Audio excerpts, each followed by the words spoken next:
बंगाल ममता बनर्जी के पिताजी का है, नहीं है, ठीक है। तो ममता बनर्जी ये होती कौन है ये कहने वाली कि उस राज्य में वो वहाँ पे लागू नहीं होने देंगी सिटीजन? मंत्री है वहाँ। ओ एक सेकंड, चोर है ममता बनर्जी। वोट बैंक सारा बांग्लादेशी मुसलमानों पे टिका हुआ है। बांग्लादेशी मुसलमान अगर बंगाल से निकल जाए तो ममता बनर्जी एड़ी से लेके चोटी तक का जोर लगा ले तब नहीं जीत पाएंगी। मैंने कागज बकरियों को नहीं खिलाई और बकरी को मार के मैंने नहीं खाया, तो इसलिए मेरे पास सारे कागज सुरक्षित है। चचा के पास नहीं है, चचा कांप रहे हैं कि अब क्या होगा। ये बताइए, सीए एनआरसी लागू हो गया इस देश में, इसको आप कैसे देखते हैं? बहुत ज़्यादा खुशी से देखते हैं, बहुत ज़्यादा उल्लास से देखते हैं। स्वागत है भाई, कैसे देखेंगे इससे ज़्यादा? देखिए, देखने का नज़रिया होता है। जिस अंधे ने प्रभु को देखा नहीं वो रूप बताना क्या जाने। सिटीजनशिप अमेंडमेंट एक्ट बड़ा अच्छे तरीके से आया है, उसका स्वागत होना चाहिए।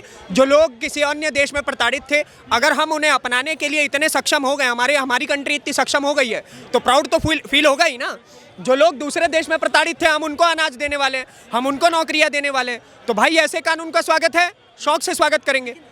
विपक्ष कई जो मुसलमान नेता हैं, मुस्लिम नेता हैं, वो मुसलमानों में एक डर पैदा करते हैं कि अगर सीए आ गया तो तुम्हारी नागरिकता छिन जाएगी, तुमको पाकिस्तान बांग्लादेश भेज दिया जाए। इस देश के मुसलमानों को कोई बाहर निकालने की सोच भी नहीं सकता है स्वप्न में, चाहे वो नरेंद्र मोदी हो या अमित शाह हो, ठीक है, वरना हम उनके विरोध में खड़े होंगे। लेकिन अगर किसी अन्य देश से कोई व्यक्ति आया है, ठीक है, अगर आप इस्लामिक धर्म की बात कर रहे हैं, आप मुझे एक छोटी सी बात मुझे ये समझाइए, हमने बांग्लादेश आपको दे दिया, हमने पाकिस्तान आपको। मैं फिर एक बात कह रहा हूँ, इसमें मैं हिंदुस्तानी मुसलमानों की बात नहीं करता हूँ, मैं अन्य देश के मुसलमानों की बात कर रहा हूँ, ठीक है।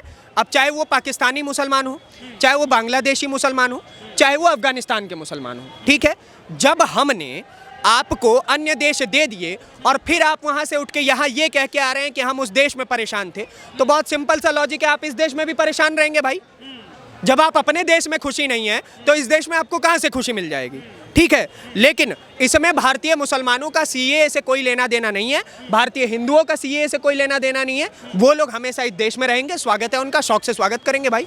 2019 का वो इमेज याद होगी, वो चित्र याद होगा जब इसी देश में, इसी दिल्ली में दंगे हुए थे, सीए एनआरसी के दंगे हुए थे। यही बात थी, 2019 में कानून आना था, अब वो कानून आ रहा है, तो फिर से दंगे हो सकते हैं।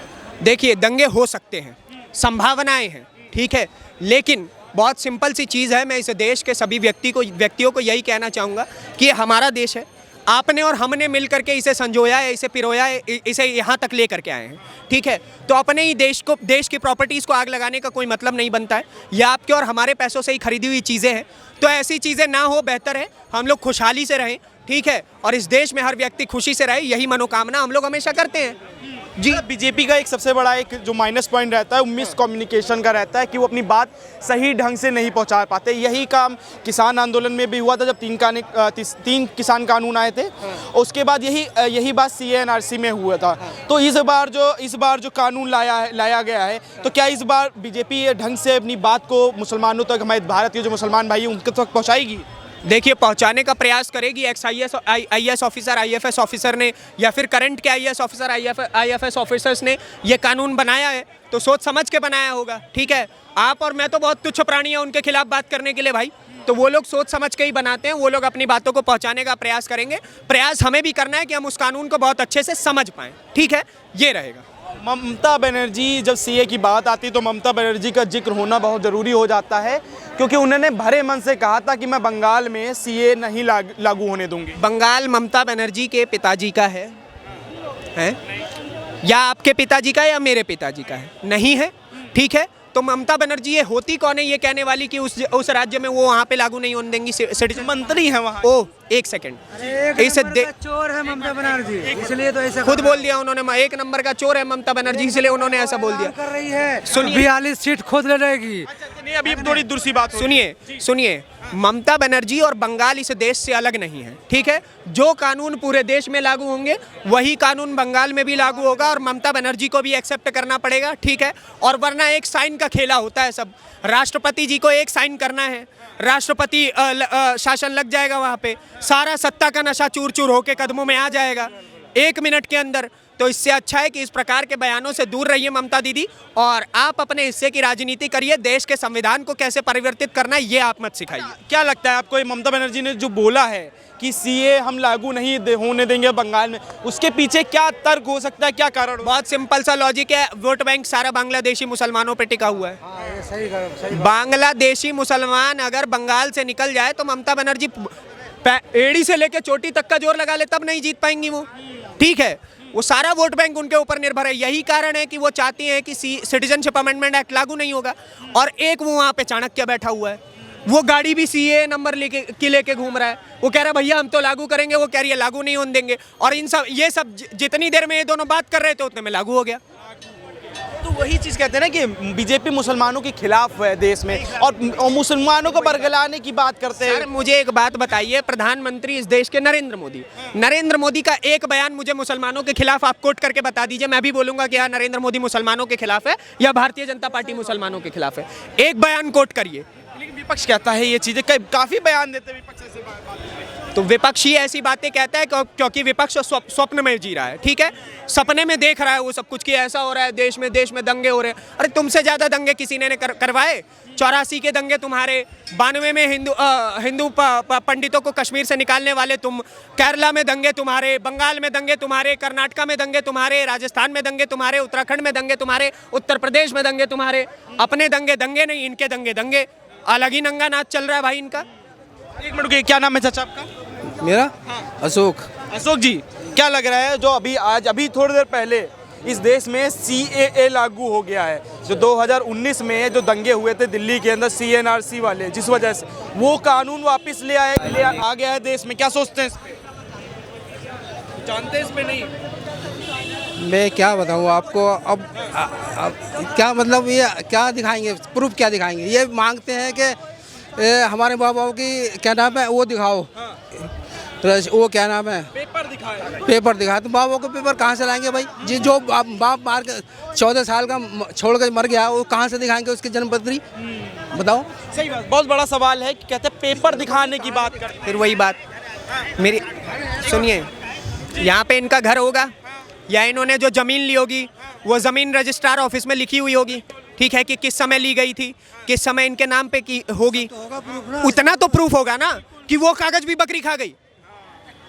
सवाल तो यही है ना, उस चीज का कागज होगा आपके पास, कुछ तो इस देश में रहा होगा आपके पास। किसी को पता है आज मैं कोई चीज खरीद के लाता हूँ उसका कागज खत्म हो जाता है। अब अगर इनका कागज नहीं खत्म हो सकता, कागज भी खराब हो जाता है। इनका जमीन का कागज तक गायब हो गया है। चाचा एड्रेस बता दीजिए, कहाँ जाएंगे? एक सेकंड, चल कल को कहीं आपके एड्रेस पे कोई आकर के बोल दे कि भाई ये आज से जमीन ये मेरी, क्योंकि तेरे पास तो कागज ही नहीं है।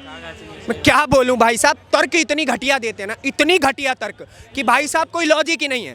ठीक है, देखिए मैं हूं नीतीश ठाकुर, मेरा आधार कार्ड है, मेरा पैन कार्ड है, मेरे पिताजी का नाम जो भी है उनका आधार कार्ड है, उनका पैन कार्ड है, मेरे दादाजी का नाम जो भी है उनका भी आधार कार्ड हमने एक छोटे से डब्बे में संभाल के रखा हुआ है अभी तक, उनका डेथ सर्टिफिकेट तक संभाल के रखा हुआ है। उसके बाद उनके पिताजी हमारे पास उनका वोटर आईडी कार्ड तक है। इतना दिमाग रखना था, यही दिक्कत है। थोड़ा सा पढ़ लिए होते तो ये सब बोलबे नहीं करते। दादाजी की उम्र कितनी है बताओ पहले? दादाजी की उम्र कितनी है? नहीं थी, अब वो जीवित नहीं है इस देश में। कितनी उम्र है? कितनी उम्र थी उनकी उम्र? जब वो उनका देहांत हुआ था। मतलब जब पैदा हुए, मतलब कौन से सन में पैदा हुए थे? इतना मुझे नहीं पता, उनके आधार कार्ड पे मेंशन है। ठीक है, और मेरे पास कागज है। मैंने कागज, एक सेकंड सुन लीजिएगा, मैंने कागज बकरियों को नहीं खिलाई और बकरी को मार के मैंने नहीं खाया, तो इसलिए मेरे पास सारे कागज सुरक्षित है। चाचा के पास नहीं है। चाचा कांप रहे हैं कि अब क्या होगा, अब क्या होगा? मुझे सिर्फ एक बार बताओ, इधर आओ। हाँ, अभी एक सेकंड, क्या नाम है? रुकिए। नाम क्या है आपका? Shadab Khan, social activist and influencer. अब सुन लीजिए, सादाब खान।